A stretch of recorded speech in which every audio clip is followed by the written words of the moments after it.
Beth Phoenix, she is leaving NXT 2.0, not entirely WWE, but more the commentary table. But she is not leaving WWE, and we're going to jump into why she is leaving NXT 2.0. Triple H makes an appearance in an interview today and plugs in WWE's new initiative, NIL.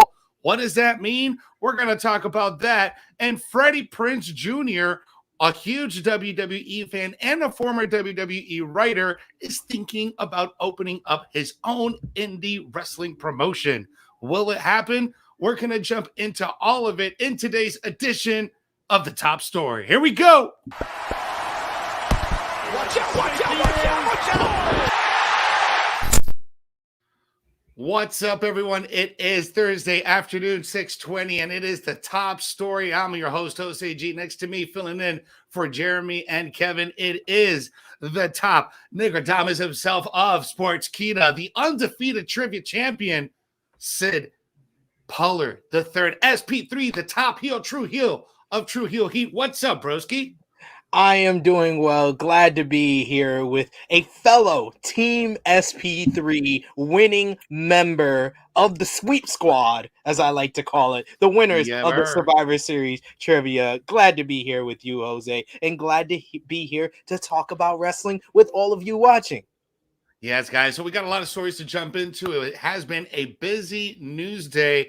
Yesterday, we talked about Beth Phoenix possibly leaving NXT, and it looks like that is coming true. Beth Phoenix today released a tweet announcing that she will be leaving the NXT commentary table.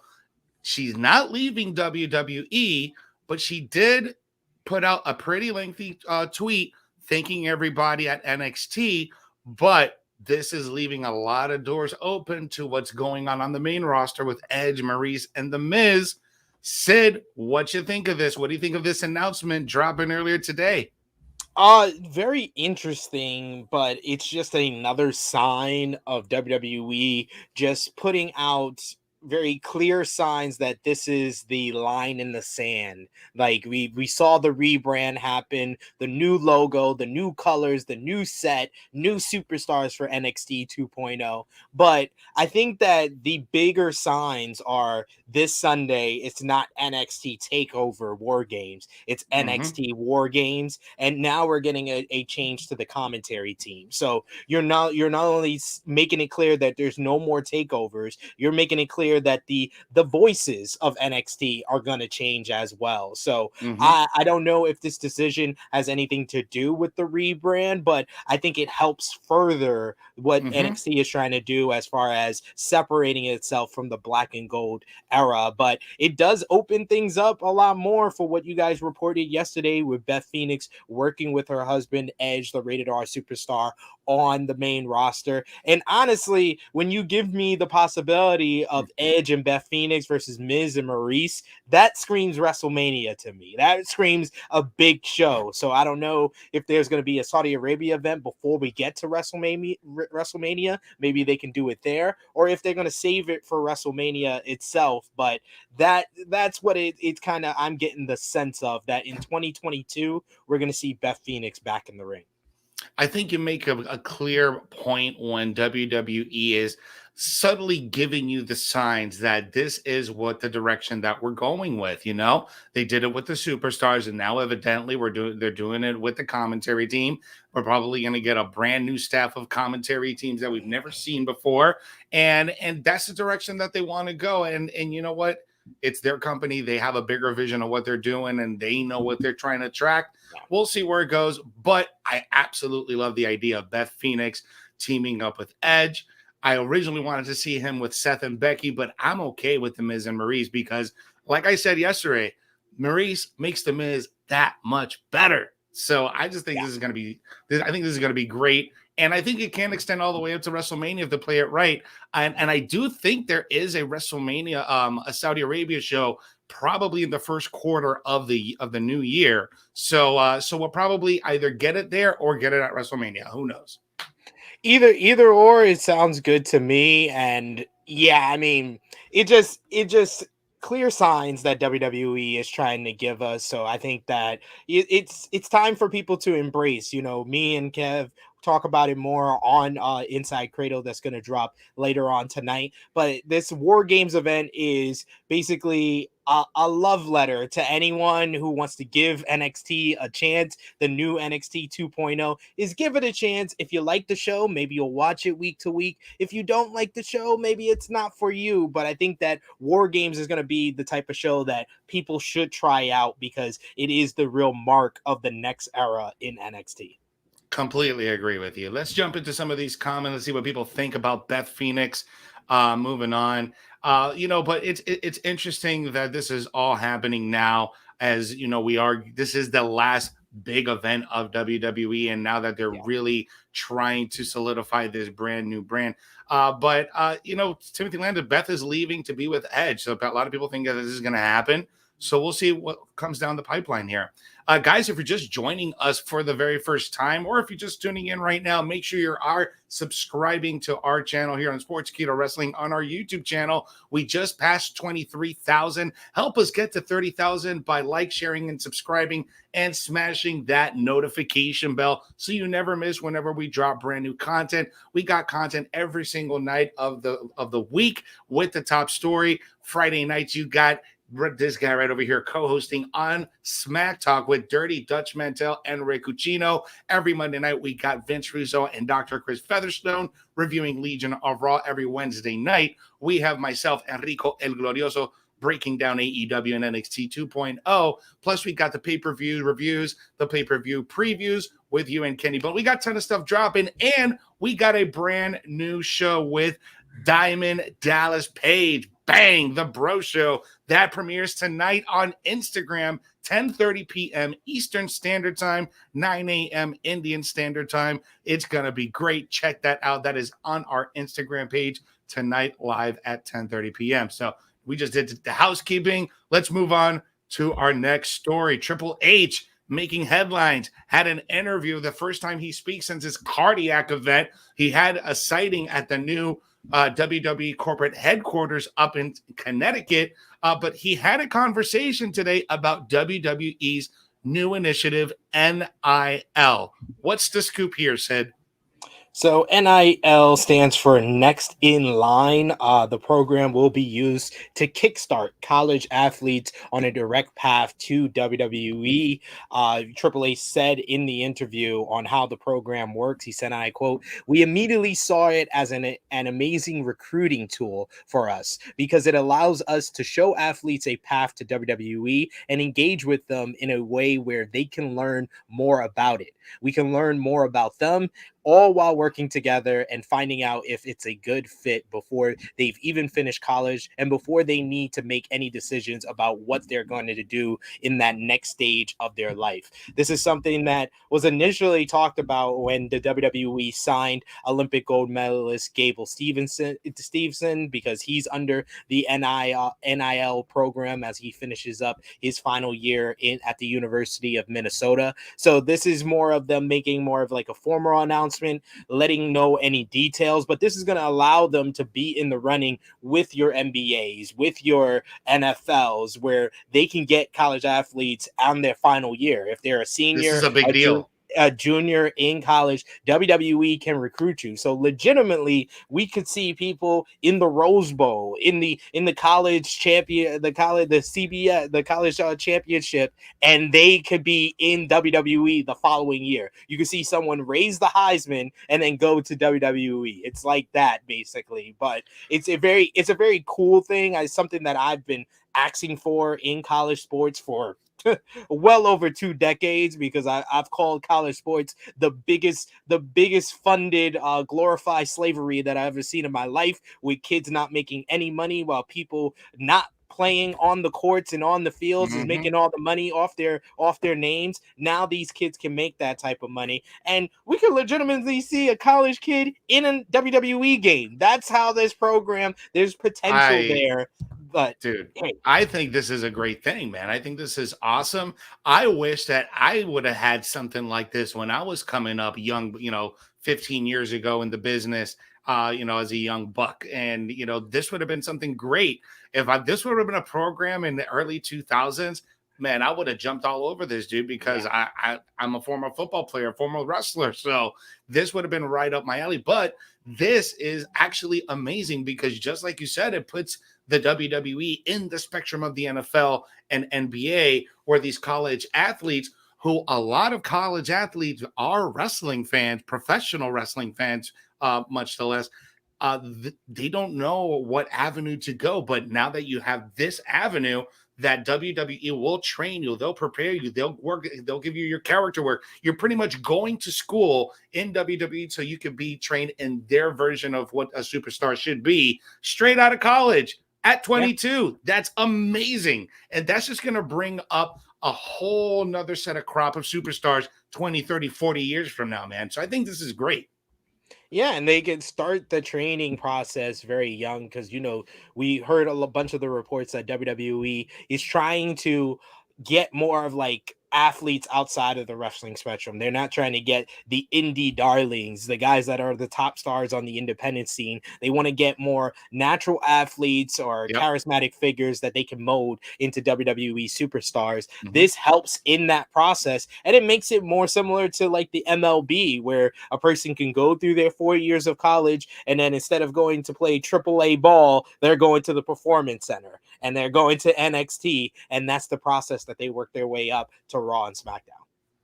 I think it's a good thing, man. I think it's great. It's just they're really thinking about the future, and it's important that they invest in their future. And NIL, I think, is going to be a great way for these college athletes to seek another avenue to keep their athletic showmanship instead of being either in basketball, football, baseball, or whatever other professional sport it may be. WWE's got that other avenue, and I think it's going to be great for these upcoming athletes. All right, man, let's jump into our third story here. Freddie Prinze Jr., very well known to the WWE universe. He was a former writer for the WWE. At one point, he was pitched to be the head writer for SmackDown at one point. So he's been very well known to have being a huge fan of the WWE and wrestling in general. And he came out today and had something to say to Ariel Helwani about all the releases and what he would do with all the releases. Sid, what's the scoop on this Freddie Prinze Jr. story and his wrestling promotion? Yes, Freddie Prinze, in his interview with Ariel Helwani, when asked if all the WWE releases have made him sad, he says in an interesting comment that it makes me want to start a wrestling brand is what it makes me want to do. Everybody sees that and they get sad. I see it and I get hungry. I was in Karrion Kross's DMs for real the day his release happened. I was like, hey, man, I didn't go back to work for fun. I went back to work to invest in things. Imagine having Keith Lee and Karrion Kross on the same roster and making people wait to watch them fight, keeping their stories connected but separate. Even if it was just indie shows, which is what it would have to be. I'm not trying to go in for $50 million on something, but there is so much talent out there now that I think people would love to watch. They literally had evil Macho Man Randy Savage and evil Elizabeth with Karrion and Scarlett. I love them. Then they separate them, bring him up, destroy his entire look. That kind of stuff makes me want to take my finances from one idea and put them into a brand new one, which I flirted with before and maybe one day I'll do. But when I see those releases, it makes me think about it more seriously. So, I mean, Freddie Prinze Jr. is not a bad name to be at the head of a professional wrestling company, in my opinion. He's someone that has experience with writing a professional wrestling show as being a part of the WWE creative team, but he's someone that's actually shown a great deal of passion. This is a year that we've had conversation on this very channel, debates about whether WWE should get fans to be a part of the creative team. Freddie Prinze Jr. was a fan. They had bottom part of the creative team, and they basically kind of beat the desire out of him to the point that he just was like, I'm just gonna go back to Hollywood. Yeah. I'm just gonna go play Freddie in a Scooby-Doo movie or something. Like, he's like, I want to do anything but work for the company that I love so much before I work for them. I want to do anything but work for them. That should tell you what the WWE is all about. But he's definitely right. Like, anyone that has any type of finances, any type of real money to put into an independent wrestling promotion, now is the time to do it, because there's so much talent. Like, AEW have been called, a home for WWE superstars, but when you look at the 130 plus superstars that WWE has released in the past 21 months, only 8 of them have been signed by AEW. Like, more majority of them have gone to Impact Wrestling, but there's still about 80 to 90 wrestlers out there that haven't been signed, that you can have working throughout the independents, have working in your GCWs, in your PWGs, in a brand new promotion. Me, myself, as like you, Jose, as a wrestling fan that's also a person of color, I want an independent wrestling promotion owned by a person of color. There's a lot of pro wrestling promotion that are owned by African Americans, like Black Wrestlers Matter, Hispanics out in like Florida and on the West Coast. But with to have one that's more prominent, like a GCW or a PWG, that has significant amount of money behind it, that would be awesome. And there's so much talent that is out there, that is available, that is not signed long term to AEW, to WWE, to Impact, to New Japan, that this is the time to start something new and to have it not just be an independent wrestling promotion, to try to find a way to get it on TV. You see the money that AEW and WWE is making. You see the return on the investment that Warner Media and Fox and NBC Universal is getting on that. Now is the time for more TV networks to get into the wrestling business. I completely agree, man. And with all the releases between last year and this year, I think there definitely is a great business opportunity if the finances are right. I remember, I think it was maybe about a week ago, or maybe 2 weeks ago, there was a report that came out that there was a group of people, Jeff Jarrett and Conrad Thompson were talking about launching their own promotion. And now we're getting, Freddie Prinze Jr., who happens also to be, he looks like the whitest guy, but he is Puerto Rican. I promise you guys. He does look like the whitest guy, but he is Puerto Rican. So I will take that. But dude, I think this is a great opportunity for anyone to catch these talents and develop something new and put eyes on a third product. So that way, and in the end, everybody can enjoy watching it, because it's just more stuff for us. Absolutely agree with you. And like what we've seen with AEW is that there used to be this stigma that you don't want wrestling fans like in the wrestling business like that. You don't want a promoter that's a money mark. For all intents and purposes, if this was the 1980s, Tony Khan would be described as a money mark. But he's doing the best job week to week when it comes to coherent storytelling, when it comes to a product that fans are fully invested in, are fully excited about. Tony Khan has done a better job at that than Vince McMahon, a man that has gone on record to say that he doesn't like wrestling. He doesn't even want to be referred to as professional wrestling. He wants to be known as sports entertainment. So to get someone like Freddie Prinze Jr., who we know is a professional wrestling fan, that knows who will take advantage of all this talent a lot more than WWE has done in the past 21 months, I'm all for it, and I definitely would support Freddie in this endeavor. Yeah, I think it makes a difference when you're a fan, when you come up in the business and that not only as a fan, what should go over, what shouldn't go over, from a fan standpoint. And I think Freddie can really understand the fan standpoint on here and cater some of the entertainment towards the fan, kind of like what AEW is doing, but maybe on a grander scale. I don't know. He said he didn't want to go so grand, but I think he could pull it off. But I'm all for it, bro. I'm all for it. Guys, thank you so much for joining us. That is it for today's top story. Tonight we're dropping a brand new episode of the Inside Cradle, where SP3 is joining our very own Kevin Kellum for a deep dive into the week's topics and the headlines in wrestling. Plus, they dive deep into War Games, and I think you guys preview it, right? You guys give your predictions.